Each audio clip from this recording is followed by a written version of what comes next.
अल्हम्दुलिल्लाहि रब्बिल आलमीन वस्सलातु वस्सलामु अला सय्यिदिल अंबियाइ वल मुरसलीन अम्मा बअद फ़अऊज़ु बिल्लाहि मिनश शैतानिर रजीम बिस्मिल्लाहिर रहमानिर रहीम अस्सलातु वस्सलामु अलैका या रसूलल्लाह व अला आलिका व अस्हाबिका या हबीबल्लाह अस्सलातु वस्सलामु अलैका या नबिय्यल्लाह व अला आलिका व अस्हाबिका या नूरल्लाह।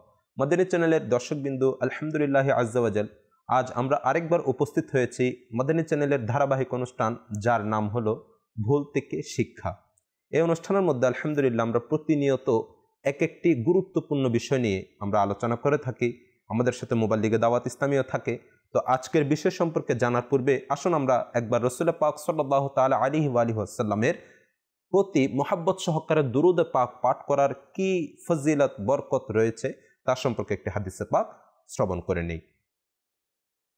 আল কওলুল বদী নামক কিতাবের মধ্যে উদ্ধৃত রাসূল পাক সাল্লাল্লাহু তাআলা আলাইহি ওয়া আলিহি ওয়াসাল্লাম ইরশাদ করেছেন, যে ব্যক্তি আমার উপর সারা দিনে 50 বার দুরূদ শরীফ পাঠ করবে আমি কিয়ামতের দিন তার সাথে মুসাফাহা করব। সুবহানাল্লাহ সুবহানাল্লাহ, কত সুন্দর চমৎকার হাদিসে পাক যে দিনে যদি আমরা 50 বার দুরূদ পাক পাঠ করি তাহলে বরোজ কিয়ামত যেদিন বান্দা নিজের আমল নামার কারণে কিতাবের মধ্যে এসেছে ঘামের মধ্যে হাবুডুবু খেতে থাকবে, কারো ঘাম তার সিনা পর্যন্ত মাথা পর্যন্ত মাথার উপরে পৌঁছে যাবেন। ওই মুহূর্তে আজ যদি আমি দুনিয়াতে আমার মুখকে রাসূল পাক সাল্লাল্লাহু আলাইহি ওয়াসাল্লামের উপর দুরূদে পাকের মাধ্যমে সজ্জিত করি তাহলে ওই কঠিন দিনের মধ্যে সরকারে নামদার মদিনার তাজদার মা আমেনার বাগানের সুবাসিত ফুল রাসূল মকবুল সাল্লাল্লাহু তাআলা আলাইহি ওয়াসাল্লাম আমার সাথে তার নোরানি হাত দিয়ে মুসাফাহা করবেন। তো আমরা নিয়ত করে নেই আমরা প্রত্যেক দিন ইনশাআল্লাহ আজ্জা ওয়া জাল কমস কম 50 বার দুরূদ শরীফ পড়ে নেব ইনশাআল্লাহ আজ্জা ওয়া জাল। আসুন বরকতের নিয়তে আমরা একবার দুরূদ পাক পাঠ করে নিই। সাল্লু আলাল হাবিব সাল্লাল্লাহু তাআলা আলা মুহাম্মদ সাল্লাল্লাহু তাআলা আলাইহি ওয়া আলিহি ওয়াসাল্লাম। মদনী চ্যানেলের দর্শকবিন্দু, আজকের আমাদের অনুষ্ঠানের বিষয় হলো অতিরিক্ত ধারণা করা। যে কোনো মুসলমানের সাথে, কোনো বন্ধুর সাথে, কোনো ভাইয়ের সাথে বা আমার নিকটস্থ কারোর সাথে কিছুদিন চলার পর তাকে নিয়ে কোনো চিন্তা ভাবনা করা, খারাপ ধারণা করা, অল্প সময়ের মধ্যে মুসলমানের সাথে মেলার পর তার সাথে ধারণা করা, এই ভুলটা কেমন এবং খারাপ ধারণা করা এর ক্ষতি কী রয়েছে তা সম্পর্কে আজ আমরা শুনবো। আমাদের সাথে প্রতিনিয়ত আলহামদুলিল্লাহ আজও আমাদের মুবাল্লিগে দাওয়াত ইসলামী মোহাম্মদ ইমরান আত্তারি ভাই আমাদের সাথে উপস্থিত আছেন। হুজুর আপনি কেমন আছেন? আলহামদুলিল্লাহ মাশাআল্লাহ। আপনি আমাদের বিষয় সম্পর্কে জেনে গিয়েছেন যে অতিরিক্ত ধারণা করা এ সম্পর্কে কোরআনে পাকের মধ্যে অসংখ্য আয়াতে কারিমা নাজিল হয়েছেন এবং রাসূল পাক সাল্লাল্লাহু আলাইহি ওয়াসাল্লামের হাদিসে পাক ধারা আমাদেরকে কিছু শিক্ষা দিয়েছেন। বুজুর্গানে দ্বীনের কওল লিখনের মাধ্যমে কিছু নসিহত আমাদেরকে করেছেন। যেমন আলা হযরত ইমাম আহমদ রাজা রহমতুল্লাহ তাআলা আলাইহি বর্ণনা করেন ফতোয়ায়ে রাজবিয়ার মধ্যে 22তম খণ্ডে যে খারাপ ধারণা অপবিত্র মন থেকে সৃষ্টি হয়। খারাপ ধারণা অপবিত্র মন থেকে সৃষ্টি হয় এবং মানুষের ব্যাপারে খারাপ ধারণা করা, মুসলমানের ব্যাপারে খারাপ ধারণা করা এটা হারাম। তো এই বিষয় নিয়ে আমরা আরও আলোচনা শুনবো। আমরা ইমরান ভাইয়ের কাছে যাব যে উনি আমাদেরকে এই বিষয় নিয়ে যেন কিছু মাদানী ফুল দিয়ে দেন। জি আলহামদুলিল্লাহি রাব্বিল আলামিন ওয়াসসালাতু ওয়াসসালামু আলা সাইয়্যিদিল মুরসালিন আম্মা বা'দ ফাআউযু বিল্লাহি মিনাশ শাইতানির রাজিম বিসমিল্লাহির রহমানির রহিম। দর্শক, মাদানী চ্যানেলের দর্শককে বলবো যে কোনো একজন ব্যক্তিকে ফার্স্ট দেখার সাথে সাথে কিন্তু আমাদের অন্তরে একটা ধারণা সৃষ্টি হয়। সেটা হয়তো ভালো হয়, অনেক ক্ষেত্রে খারাপ হয়ে থাকে। দেখার সাথে সাথে কারো চেহারা দেখার সাথে সাথে পোশাক আশাক অথবা তার যে কোনো একটা বিষয় নিয়ে কিন্তু আমরা একটা ধারণা অন্তরের মধ্যে আমরা তৈরি করি। তো অবশ্যই যদি সেটা ভালো ধারণা হয়, ভালো কিছু হয়, তো ভালো ধারণা করা এটা একজন মুসলমানের কর্তব্য। কিতাবের মধ্যে এটাকে ওয়াজিব বলা হয়েছে যে এক মুসলমান অপর মুসলমানের ব্যাপারে ভালো ধারণা পোষণ করবে। কিন্তু অধিক ক্ষেত্রে আমরা দেখি মানুষের খারাপ দিকগুলোকে নিয়ে আমরা ধারণা করতে থাকি। কিন্তু বাস্তবিক পক্ষে মাদানী চ্যানেলের দর্শককে বলবো যে পাত্রের মধ্যে যেটাই রাখা হয় সে পাত্র থেকে কিন্তু সেটাই বের হবে। আপনি যদি কোনো পাত্রের মধ্যে যদি আতর রাখা হয় তো সেখানে মুখ থেকে কিন্তু আতনের ঘ্রাণ বের হবে। অবশ্যই। কোনো পাত্রের মধ্যে যদি পানি রাখা হয় তো সেখান থেকে কি বের হবে? ওই পাত্র থেকে পানি বের হবে। বাস্তবিক পক্ষে যে ব্যক্তির মন মানসিকতা, বোধ শক্তি, যে বিষয়টা যদি আপনার চিন্তা, চেতনা, অন্তরের মধ্যে যদি ভালো খেয়াল থাকে, তাহলে যারা ভালো হয়ে থাকে, যাদের মন ভালো হয়ে থাকে, যাদের দিল ভালো হয়ে থাকে, তখন তারা ফার্স্ট একজন ব্যক্তি সম্পর্কে কিন্তু ভালো কিছু ধারণা করেন। আবার কোনো একজন ব্যক্তি যাদের মন খারাপ, যাদের মনের মধ্যে হিংসা, বিদ্বেষ, মন কুলুষিত, তারা দেখবেন কারো ব্যাপারে কিন্তু সেম ধারণা করে বসে। তার সে যেরকম কুচরিত্রের, সে মানুষকেও সে কুস্বভাবের ভাবতে শুরু করে। আমি শুরুতেই বললাম, পাত্রের মধ্যে যেটা থাকবে পাত্র থেকে সেটাই বের হবে।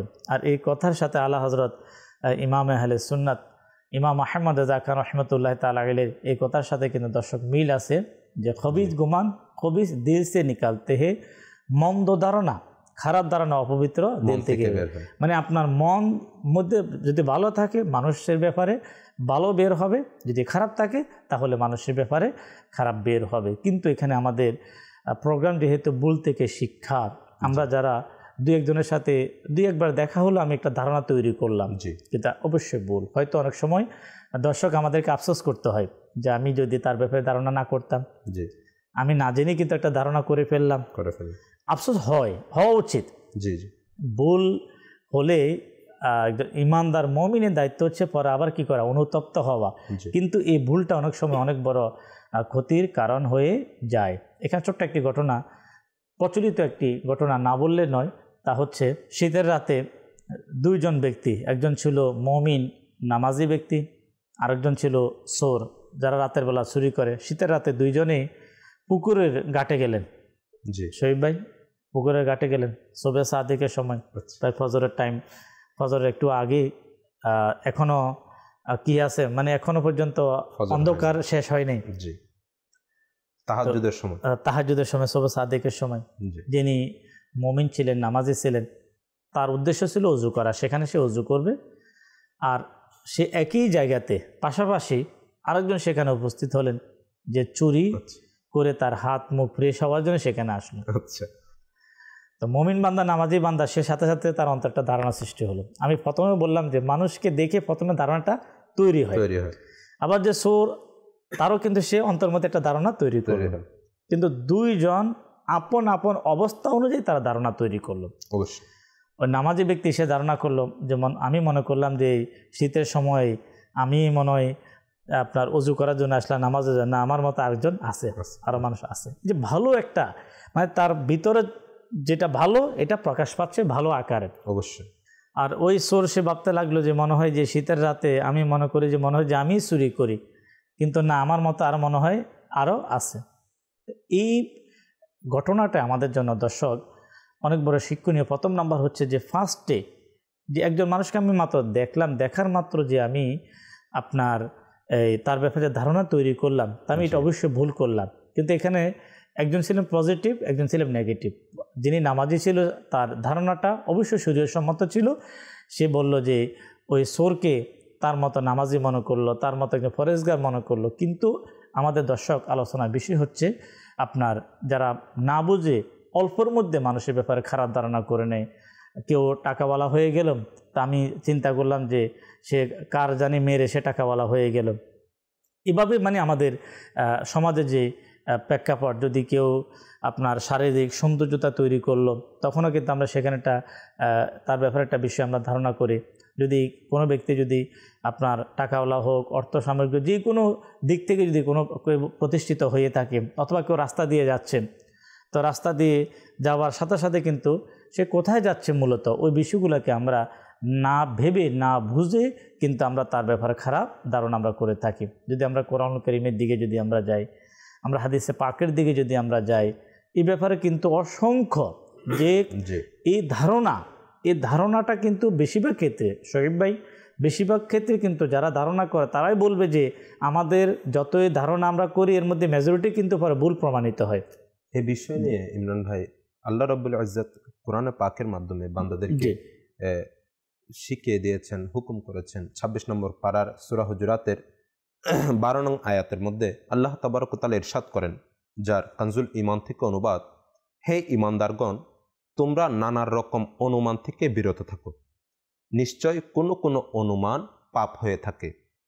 আচ্ছা, এরপর রাসূল পাক সাল্লাল্লাহু আলাইহি ওয়াসাল্লাম এই ধারণা সম্পর্কে বুখারী শরীফের 3য় খণ্ডের মধ্যে হাদিস নাম্বার 5143 নম্বর এর মধ্যে উদ্ধৃত, যে রাসূল পূর্ণর মা আমেনার বাগানের সুবাসিত ফুল রাসূল মকবুল সাল্লাল্লাহু আলাইহি ওয়াসাল্লাম ইরশাদ করেছেন, খারাপ ধারণা থেকে বেঁচে থেকো, কেননা ধারণা করা হচ্ছে সবচেয়ে মিথ্যা বিষয়। আল্লাহ আল্লাহ আল্লাহ, এটা রাসূল পাক সাল্লাল্লাহু আলাইহি ওয়াসাল্লাম বলেছেন। আচ্ছা, কোরআনে পাকে কি বলেছেন? যে অতিরিক্ত ধারণা করা এটা খারাপ, এটা করা যাবে না, এটা থেকে বাঁচার কথা। রাসূল পাকও বলেছেন যে খারাপ ধারণা করা এটা সবচেয়ে মন্দ বিষয়। এরপর আমাদের আকাবিরদের মধ্যে যদি, আমাদের বুজুর্গানে দিনের মধ্যে যদি দেখি, আলা হযরত রাহমাতুল্লাহি তাআলা আলাইহি বলেছেন যে খারাপ ধারণা খারাপ মন থেকে আসে এবং মুসলমানের ব্যাপারে খারাপ ধারণা করে এটা হারাম। তাহলে ইমরান ভাই, আমরা যদি আমাদের আকাবিরদেরকে, আমাদের উপরের যারা ছিলেন রাসূল পাক সাল্লাল্লাহু আলাইহি ওয়াসাল্লামের জামানা থেকে যদি দেখে আসি, তাদের মধ্যে এই জিনিসটা ছিল না যে মানুষের ব্যাপারে খারাপ ধারণা করতে। আসলে তাদের মধ্যে না থাকার যে ডিফারেন্সটা, জি, যারা আপনার আমাদের শরীয়তের ইমাম, তরিকতের ইমাম, মাযহাবের ইমাম ছিলেন, যারা যুগের শ্রেষ্ঠ উলামা ছিলেন, জি, তারা যে ধারণার ব্যাপারে, ধারণা তৈরি করা, কারো ব্যাপারে অন্তরের মধ্যে ধারণা পোষণ করার ব্যাপারে তাদের কাছে ইলম ছিল। জি, যে আমি শরীয়ত আমাকে সুধারণা করা আমার জন্য কি করেছে, একজন মুসলমানের ব্যাপারে ওয়াজিব করে দিয়েছে, আবার শরীয়ত কুধারণা করা আমার জন্য কি করে দিয়েছে, হারাম করে দিয়েছে। এই বিষয়টা যখন ওনারা ওই বিষয়গুলোকে জানতেন, ওই বিষয়গুলোকে বোঝার কারণে কিন্তু ওলামা একরাম তারা যে কোনো বিষয় কিন্তু এটাকে পজিটিভ আকারে কি করতেন, ধারণ করতেন। যেমন আল্লাহ নবী হযরত সাইয়েদুনা ঈসা আলা নবিয়িনা ওয়া আলাইহিস সালাতু ওয়াস সালাম কোন একজন ব্যক্তিকে মানে চুরি করতে দেখলেন। তো চুরি করতে যখন দেখলেন, পরক্ষণে সে এসে বলতে লাগলো যে আমি এটা করি নাই।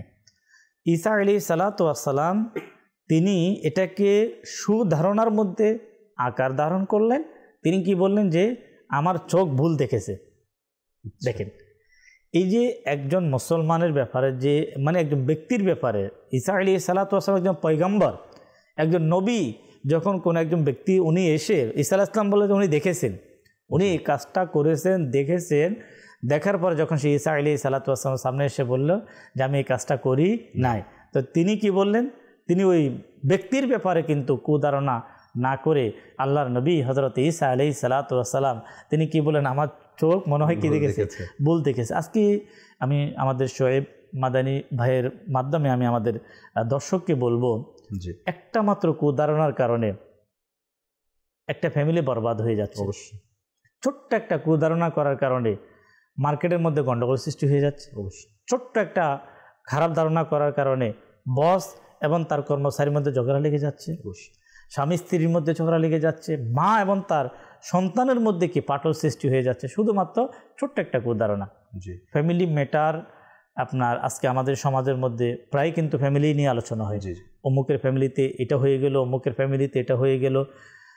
এই যে এই বিষয়গুলো যদি আমরা দেখি, এর মধ্যে কিন্তু সবচাইতে বড় একটা দর্শককে বলবো যে যাচাই বাছাই না করে কিন্তু ধারণা তৈরি করা। কোন একজন মহিলার উপর এমন ধরনের অপবাদ আসলো, পরে যখন ঘটনা যখন অনেক বড় আকারে ধারণ করলো, এটাকে যখন যাচাই বাছাই করা হলো, যাচাই বাছাই করার আগেই তখন কিন্তু ওই তারা বিচ্ছিন্ন হয়ে গিয়েছে।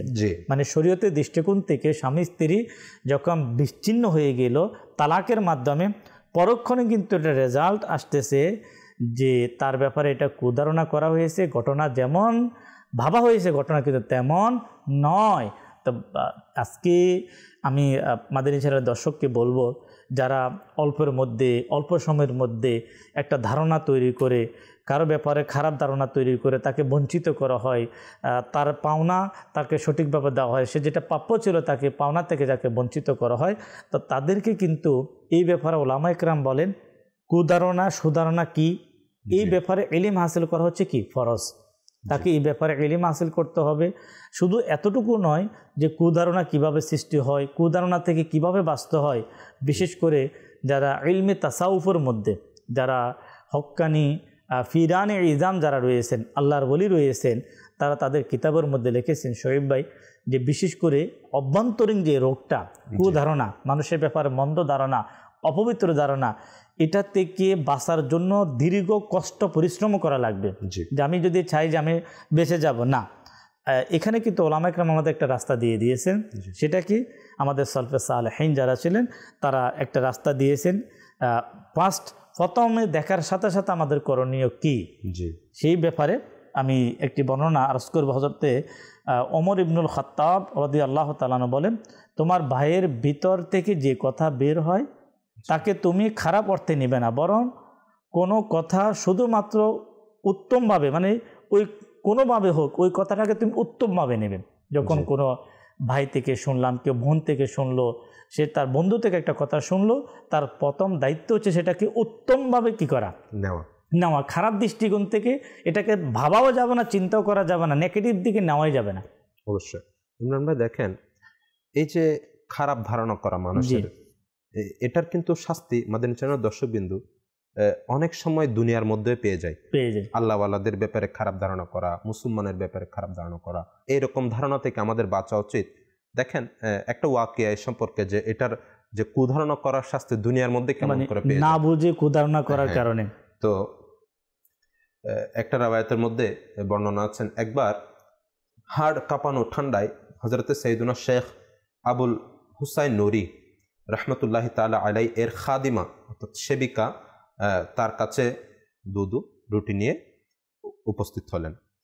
ওই সময় হাত শুকানোর জন্য ওই আল্লাহর ওলি শেখ হুসাইন নুরি রহমতুল্লাহ তাআলা আলাই কিছু কয়লা সামনে রেখে ওগুলোকে নাড়াচাড়া করতে রইলেন, যে তার হাত ঠান্ডা ওটা গরম করবে। তো ওই অবস্থায় নাড়াচাড়া করার সময় তার হাতের মধ্যে কয়লা লেগে কালি লেগে গেল। আর ওই মহিলা যখন ওই বুজুর্গ রহমতুল্লাহ তাআলা আলাইহির খিদমতের মধ্যে রুটি এবং দুধ নিয়ে আসলেন, তখন ওই বুজুর্গগুলা নিয়ে সাথে সাথেই হাত ময়লাটা না সরিয়ে খাওয়া শুরু করে দিলেন। যখন দুধের পেয়ালা নিলেন, তখন হঠাৎ আগুন বেড়ে যাওয়াতে তার হাত থেকে ওই দুধও পড়তে রইলেন, বাটি থেকে দুধ পরে হাতে পড়তেছেন, উনি অবস্থায় খাচ্ছেন। তো ওই খাদিমা যে ছিল সেবিকা, সে সাথে সাথে অন্তরের মধ্যে ধারণা করল, আরে উনি কিরকম আল্লাহর বলি, ওনার তো পরিষ্কার পরিচ্ছন্নতা নেই, ওনার হাতের মধ্যে কয়লা লাগা বস্তু নিয়ে আহার করছেন, দুধ পড়ছে তাও তিনি আহার করছেন। তো এইরকম একটা খারাপ ধারণা মহিলার অন্তরের মধ্যে, মানে এর তো অবশ্যই একটা রহস্য না বুঝে সে ধারণা তৈরি করে ফেললো। তো এর ব্যাপারে কি আসছে দেখেন, যে এরকম ধারণা করার পর যখন ওই মহিলা ওই ঘর থেকে, বুজুর্গের ঘর থেকে ওগুলো পেশ করার পর যখন বের হলো, তখন হঠাৎ এক মহিলা তার সাথে ঝগড়ায় লিপ্ত হলো। ঝগড়ায় পড়ার পর ওই মহিলা তাকে আরোপ লাগালো যে আমার কাপড়ের পুটলিটা তুমি চুরি করেছো, ওই মহিলাকে বলছেন হঠাৎ। অথচ ওই মহিলা ওই বুজুর্গের ঘর থেকে বের হয়েছে। হঠাৎ করে ওই মহিলা তার সাথে এরকম করে আরোপ লাগিয়ে তাকে বিভিন্ন রকম প্রহার করে, তার চুল ধরে হেঁচড়ে এসে ওই শহরের নগরীর রক্ষক যে ছিল তার কাছে উপস্থিত করলেন। নগরীর রক্ষক এই অবস্থা দেখলেন এবং এর ব্যাপারে আরোপ লাগালো। তো তাদেরকে যখন সালিশ কুটের মধ্যে বসানো হলো, তখন শেখ আহমদ নুরি রহমতুল্লাহ তাআলা আলাইহি জানতে পেরে সাথে সাথে ওই কোতোয়ালিতে অর্থাৎ থানায় সুপারিশ করার জন্য তিনি চলে গেলেন। নগরীর রক্ষককে যখন বললেন আমি তাকে চিনি, তাকে ছেড়ে দাও, তখন রক্ষক বলল আমি তাকে কিভাবে ছাড়বো, তার প্রতি চুরির অভিযোগ হয়েছে। এরই মধ্যে এক বাদী হঠাৎ সেখানে ওই কাপড়ের পুটলি নিয়ে উপস্থিত হলো এবং তাকে, মহিলাকে বললেন এটা আপনার কাপড়ের পুটলি, আপনি নিয়ে নেন, উনি চুরি করেন, চুরি আমি করেছিলাম হঠাৎ। তো যখন এই কথা বললেন, তখন ওই কাপড়ের পুটলি ওই মহিলাকে দিয়ে ওই মহিলাকে রক্ষা করলেন ওই হযরত হুসাইন নুরি রহমতুল্লাহ তাআলা আলাইহি। তো সাথে সাথে বললেন, ওই মহিলা বললেন যে হুজুর, আমি ভবিষ্যতে আর কোনোদিন আপনার ব্যাপারে না, কোনো মুসলমানের ব্যাপারে কোনোদিন কুধারণা করব না। এটা মনে হয় ওই আমার অন্তরের মধ্যে কুধারণা করেছিলাম, এটার শাস্তি তাকে দেখিয়ে দিয়েছেন। তো হুসাইন নুরি রহমতুল্লাহ তাআলা আলাইহি এই কথা শুনে সে মুচকুমুচকে হাসলেন, বললেন যে কখনো কোনো মুসলমান, তুমি যে নিয়ত করেছো, কখনো আল্লাহর বলি নয়, কোনো মুসলমানের ব্যাপারে কোনোদিন খারাপ ধারণা করবা না। আল্লাহ তাআলা যদি চাই এই ধারণার কারণে তোমাকে দুনিয়ার মধ্যে আরো বেশি লাঞ্ছনা করতে পারবে। আসলে এখানে যদি ইসলামী শরীয়তের দিকে যদি কারো ইলম থাকে, যে কোনো ব্যক্তির ব্যাপারে ধারণা করার আগে আমাদের শরীয়তের হুকুম কি, আপনি একবার দুইবার কোনো একজন ব্যক্তির ব্যাপারে, যেমন যে নিয়মিত নামাজ পড়ে কিন্তু এখন আসছে না, আপনি বললেন যে সে তো নামাজে পড়ে না, আচ্ছা ফজরের নামাজে সে প্রতিদিন আসে, আজকে কেন আসলো না, ঠিক আছে, তা আমি কারণটা যাচাই না করে আমি তার ব্যাপারে একটা ধারণা তৈরি করলাম, অথবা আপনি তাকে বারবার কল করলেন, তো কল করার কারণে দেখা যাচ্ছে যে অনেকক্ষণ ট্রাই করলেন, মোবাইল বন্ধ। এখন আপনার দায়িত্ব কী ছিল? আপনার দায়িত্ব ছিল যে কোনো কারণ তালাশ করা, হতে পারে কোনো কারণে, যেমন স্বাভাবিকভাবে যদি মাদানী চ্যানেলে কোনো প্রোগ্রাম হয়, লাইভ হোক অথবা রেকর্ডিং সিলসিলা হোক, মোবাইল আধা ঘন্টা 1 ঘন্টার জন্য দূরে রাখতে হয়। এখন এই আধা ঘন্টা 1 ঘন্টা যদি কেউ যদি কল করে তাহলে সে অবশ্যই পাবে না, ঠিক আছে। জাস্ট আমি উদাহরণের জন্য আপনাদেরকে বললাম, এভাবে মোবাইল ফোন রিসিভ করার ব্যাপারেও হোক, অথবা আপনি কাউকে তালাশ করলেন, সেই ওই সময় না আসে, সে লেট করলো, অথবা আপনার কাছে আপনি পাওনাদার ছিলেন, আপনার কাছে সেই প্রাপ্য দেওয়ার কথা ছিল, যে টাইমে সে ওই টাইমে আসতে পারলো না, দুনিয়াবি অসংখ্য বিষয়কে আমরা যে রিলেটেড রাখি, তাহলে এখানে দেখা যাচ্ছে যে আমাদের আজকে কুধারণা করার মূল কারণ হচ্ছে আমরা রসুল করিম সাল্লাল্লাহু আলাইহি ওয়াসাল্লামের আদর্শ থেকে দূরে সরে গেছি। কিতাবের মধ্যে আসছে যে বলা হয়েছে যে কোনো একজন ব্যক্তির ব্যাপারে ধারণা করার আগে তার ব্যাপারে 70 বার, কতবার, কমপক্ষে 70টি ওজর তালাশ করা হোক, হতে পারে এই কারণে, হতে পারে এই কারণে, হতে পারে এই কারণে আসা নাই, হতে পারে এই কারণে ফোন রিসিভ হয় নাই, হতে পারে এই কারণে। তাহলে আজকে ইসলাম শরীয়ত যেখানে বলছে যে 70টি ওজর তালাশ করার পরেও 71 বার যেটা হবে সেটাও বলতে হবে যে হতে পারে যে তার ব্যক্তিগত কোনো না কোনো কারণ ছিল, তখন খারাপ ধারণা করা যাবে না। ভাই একটা গুনাহ করার পর, এই যে কুধারণা একটা করার পর, দেখেন এটা থেকে মিথ্যা অপবাদ চলে আসে, গীবত হয়ে যায়। যেমন আপনি একটু আগে উদাহরণ দিলেন যে কল রিসিভ করেনি, ধরেন সাপোজ আপনি কারো কাছ থেকে টাকা পান, হ্যাঁ, বা কারো কাছে কোনো বিষয়ে লেনদেন আছে, এখন আপনি ধরুন তাকে ফোন দিলেন, ওই অবস্থায় সে ওয়াশরুমে আছে বা কোনো কাজ করছে পার্সোনাল, অথবা মোবাইল চার্জে আছে, সাইলেন্ট অবস্থায়, জানে না, অথচ আপনি যখন বারবার ফোন দিয়ে তাকে পাচ্ছেন না, তখন আপনারা হয়তো এই আমার সাথে চিটারি করতেছে, টাকা দিতে না, এমন বিভিন্ন রকমের কুচিন্তা আমার মাথায় চলে আসলো। কিন্তু এখানে এই মুহূর্তে আমি শোয়েব ভাইকে বলবো, যখন মুসলমান যদি কেউ নিজেকে দাবি করে, কেউ যদি নিজেকে একজন ভালো মানুষ দাবি করে, ইসলাম তাকে রাস্তা দিয়েছে, অবশ্যই ইসলাম তাকে পদ্ধতি শিখিয়েছে যে হতে পারে তার মোবাইল চুরি হয়ে গিয়েছে।